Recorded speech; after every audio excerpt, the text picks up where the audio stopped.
இன்றைய சிந்தனை. வாழ்க்கையிலே ஒவ்வொரு மனிதனும் உச்சநிலையை அடைய வேண்டும், வெற்றியை பெற வேண்டும், மேன்மையை பெற வேண்டும், மற்றவர்களுக்கு உதாரண புருஷனாக திகழ வேண்டும் என்கின்ற எண்ணங்கள் பரவலாக உண்டு. இந்த எண்ணங்களை எப்படி உள்வாங்குகின்றோமோ அதே போல எங்களுடைய செயல்பாடுகளிலேயும் நாங்கள் அறத்தை, நேர்மையை, நல்ல திடகாத்திரத்தை எங்களுக்குள்ளே கொண்டு வர வேண்டும். ஒரு கொள்கையை நாங்கள் வைத்துக்கொள்ள வேண்டும். எங்களுடைய மனம் பல நிலைகளிலே ஊஞ்சலாடும்.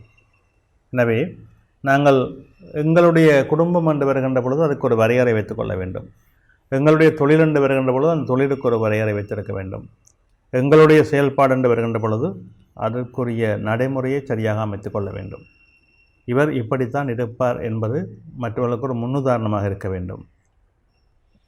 இன்னொருவருக்காகவோ மற்றவருடைய நன்மைகளுக்காகவோ இல்லை மற்றவர்களுடைய வேண்டுதலுக்காகவோ உங்களுடைய நடைமுறைகளிலே மாற்றங்களை கொண்டு வந்தீர்களானால் அது உங்களுக்கு பழகி போய் எல்லோருக்காகவும் நீங்கள் இறங்க வேண்டிய நிலை வந்துவிடும். யாராக இருந்தாலும் நீங்கள் உங்களுடைய வரையறையை விட்டு இறங்காத வரைக்கும் அது உங்களுக்கு வெற்றியை தந்து கொண்டே இருக்கும்.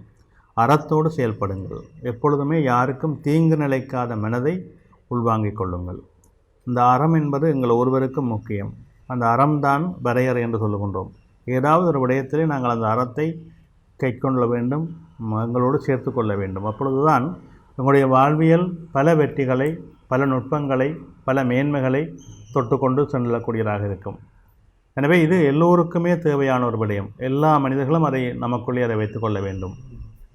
காலங்காலமாக நமது முன்னோர்கள் வாழ்ந்த வாழ்க்கையை நாங்கள் நினைத்து பார்க்க வேண்டும். எந்த விதமான ஆர்ப்பாட்டம் இல்லாமல், எந்த விதமான ஆச்சரியங்களும் இல்லாமல் அவர்கள் தங்களுடைய வாழ்க்கையை மிக எளிதாக, மிக அழகாக, மிக ஆழமாக கொண்டு சென்றார்கள்.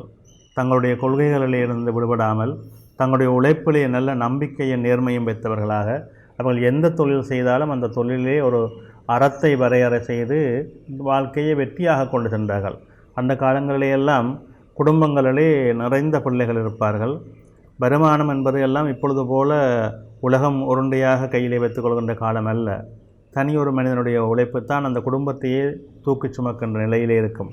அப்படி இருந்தும் அவர்கள் வெற்றி கண்டார்கள் என்றால் அந்த அவர்களுக்குள்ளே இருந்த நேர்மையும் தொழில்திறனும் அவர்கள் மற்றவர்களோடு வாழ்ந்த விதங்களும் தான். அதை நாங்கள் முதலிலே எல்லோரும் எங்களுக்குள்ளே கொண்டு வர வேண்டும்.